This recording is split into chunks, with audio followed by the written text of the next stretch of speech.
Okay, so we are faced with a situation here, actually a couple of situations, where we have to figure out where some charge is located on a couple of spherical objects. One of them on the left is a conductor, so that would be made of metal. The one on the right is an insulator, so that's made of rubber or plastic, something like that. And the situation is you'll be faced with is they will say, here's a conducting sphere, like the one on the left, of radius r, and there's charge on it. How much charge? Q. So someone puts a bunch of charge on this conducting sphere, which is Q. They do the same thing to the insulator. Excuse me. They say, here's the amount of charge Q, and they put it on the insulator. We're going to get into detail on this one on the right in a minute. I'm going to deal with the one on the left first, this conducting sphere, which we place charge Q on.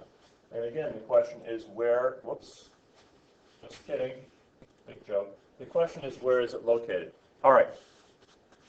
I'm going to tell you the answer first, and then we're going to show why that is the case. The answer is that on a conductor, all the charge, all the net charge, I should say, is at the outer surface.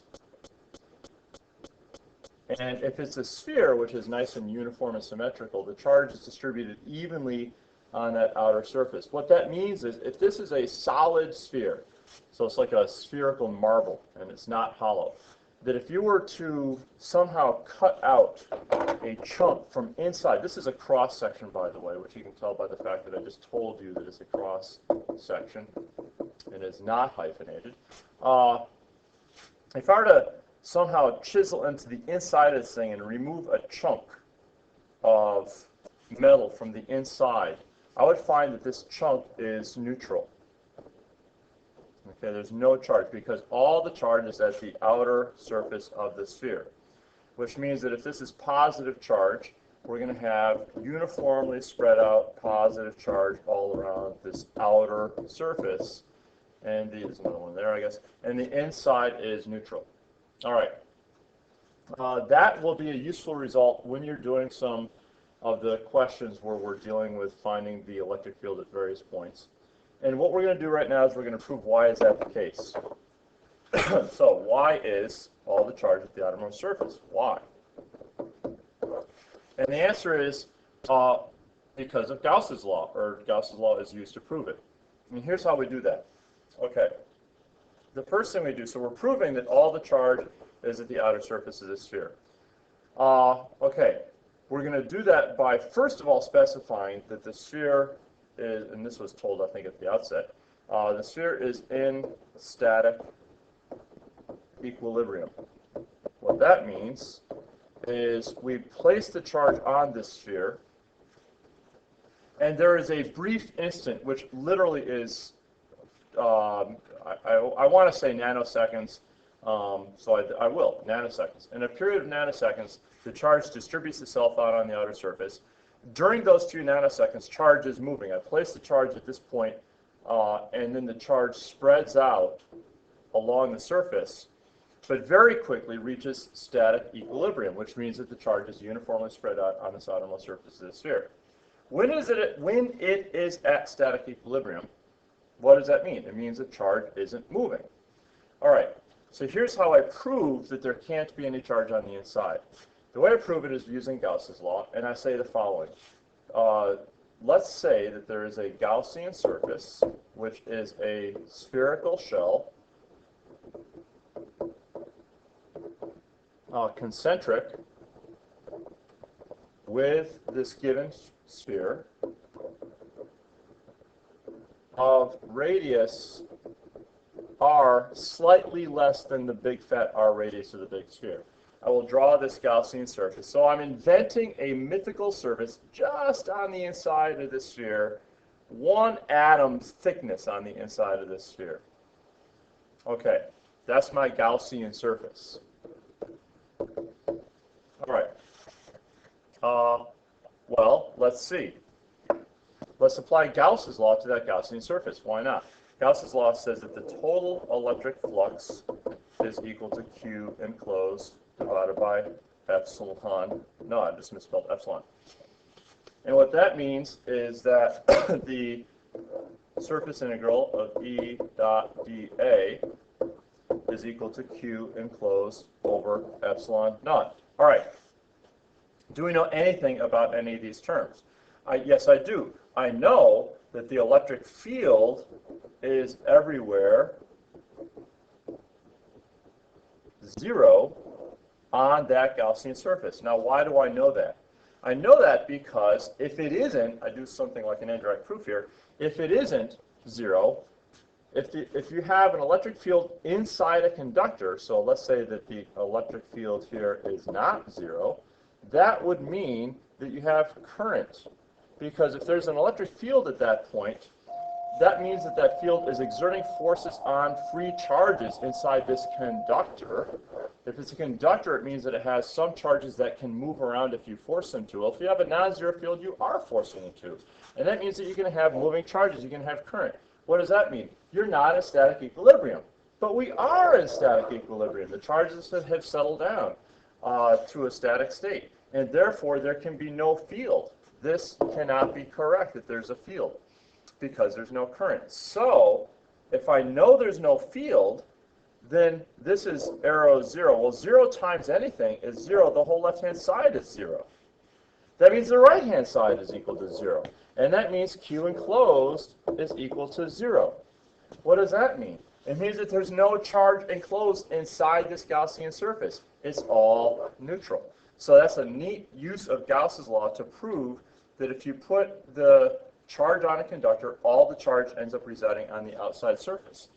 We mentioned that in class when we said, what's the safest place to be in a thunderstorm when there's all the static charge around? Inside a car, because you're inside a conducting shell, which is the metal surface of your car. Don't mind that there are some small holes where there are windows and things. You're still inside a big metal box. And so the charge on the inside is equal to 0 because the field is equal to 0 everywhere. Okay, now, on the other hand, excuse me, what happens if we put charge on an insulator? Where does the charge go if I put it on an insulator? In this case, the charge ends up where you put it. Now, what does that mean? For instance, if I take a balloon and rub it with fur, and I only rub this region right here with fur, then this region of the balloon will end up with negative charge on it. I'm going to get rid of my arrows because they're cluttering up my picture. This end of the side of the balloon will get negative charge on it, but those charges will stay stuck there. Why? It's an insulator, and charges cannot move around on insulators, kind of by definition, although kind of using that backwards. We call it an insulator because charges can't move around on it freely. And so that means that if I put charge on this region, it'll stay there. This region over here where I didn't touch anything stays neutral. So if I have an insulating sphere, then if I place charge on it, it will stay where I put it, as opposed to a conductor where the charge will move to the outside surface. And so what that means is that I can, in theory, put the charge wherever I want. And what that means is you're going to end up with insulating spheres, or insulating solids, with some interesting charge distributions. You could have, for instance, the charge uniformly throughout, uniform volume charge density of Q over volume. It could be uniform throughout the sphere. Okay, listen, in practice, this would be very, very hard to do. How do I get, let's say this is a bowling ball, all right? How do I charge the innards of a bowling ball? Not very easily at all. If the bowling ball is initially neutral, how do I remove or add electrons to the inside? The only way I can do it is to grind this bowling ball up into sawdust, charge each individual bit of bowling ball sawdust with a bit of fur, and then rebuild the bowling ball. Obviously, for practical matters, that's going to be fairly difficult to do, but that doesn't stop us from writing problems about it.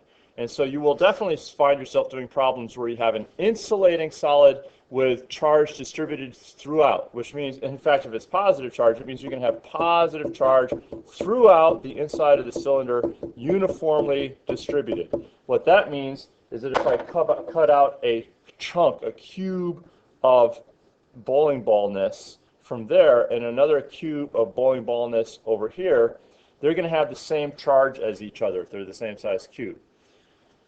we're going to have even more interesting charge distributions. We could have a sphere where the charge distribution rho is not uniform. It actually, let's say, is like some constant times r. What that means is that at the very, very center of this sphere, there's no charge. But as you move out from the middle to the edge, the charge gets more and more densely packed. So if I move a little bit away from the center, there's a little bit of charge. If I move farther out, there's more densely packed charge, etc. And if I go out to the last few centimeters of this thing, I've got just charge packed in there like crazy. It's really, really, really, really charged. Okay. So that's a definite possibility where you can have non-uniform charge distribution throughout an insulating solid. How do you actually do that? That's difficult, but we can write problems about it, and so get ready to deal with that. Just recognize that this will only be the case with an insulating solid. If it's a conducting solid, all the charge has to be on the outermost surface. Okay, one last thing that I want to mention, again, this is just to set you up for some fun Gauss's law problems, is that we can also have nested solids. And you can see this with both spheres and cylinders. What is a nested solid? Okay, consider the following. I have a sphere of radius A, and that is concentric with a spherical shell of inner radius B and outer radius C. Okay, how do you envision this? All right, this is a spherical shell, so this is solid stuff.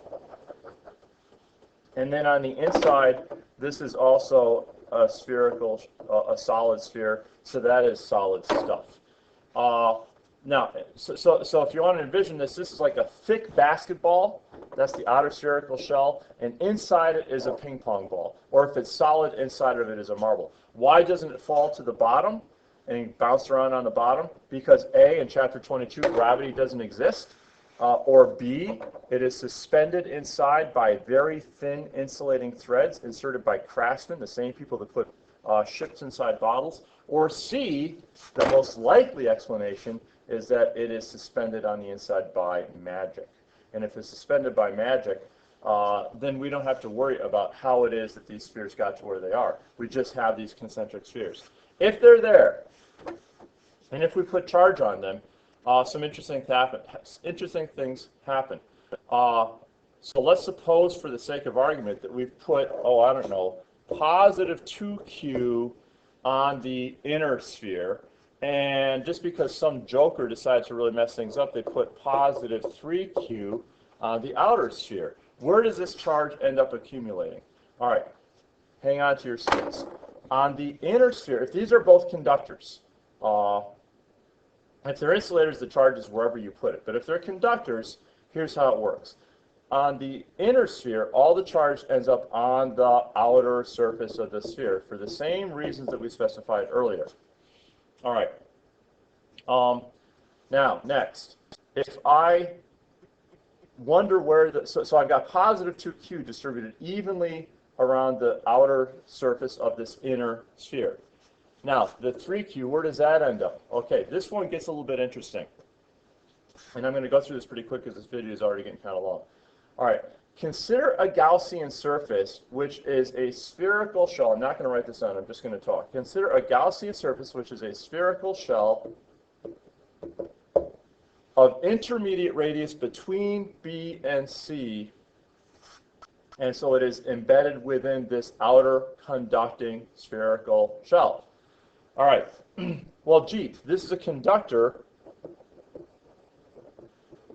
in static equilibrium, which means that there's no electric field on the inside, because if there were, it wouldn't be in static equilibrium. If there's no electric field, then inside this Gaussian surface, there is the flux through that Gaussian surface is equal to 0, because there's no field anywhere on that surface. And if that's true, the Q enclosed is equal to 0 inside that Gaussian surface. But hang on here. We have positive 2Q enclosed inside this Gaussian surface. But according to Gauss's law, there has to be zero charge enclosed. What that means is that the inner surface of this outer shell has to have a charge of negative 2q. Why? Because the sum, the total of all the charge on that's not a Gaussian surface, I'm just circling that. All the charge on the inner sphere and all the charge on the inner surface of the spherical shell has to add up to 0. What plus 2q is equal to 0? Negative 2q. All right, so I've got negative 2q on the inner surface of the outer sphere. I'm going to get rid of that circle because it's confusing. Okay, but the whole outer shell has positive 3q, which means what? Well, if I've got negative 2q on the inner surface, I've got to have, think about it, positive 5q on the outer surface of the outer shell, because these two have to add up to positive 3q, because that's what's on the outer shell. So I end up with positive 2q on the inner surface, on the surface of the shell. I've got negative 2q on the inner surface of the spherical shell and positive 5q on the outer surface of that spherical shell. Ain't that fun? That's where the charge is. That's what we were asked, and do have fun with it. Thank you very much.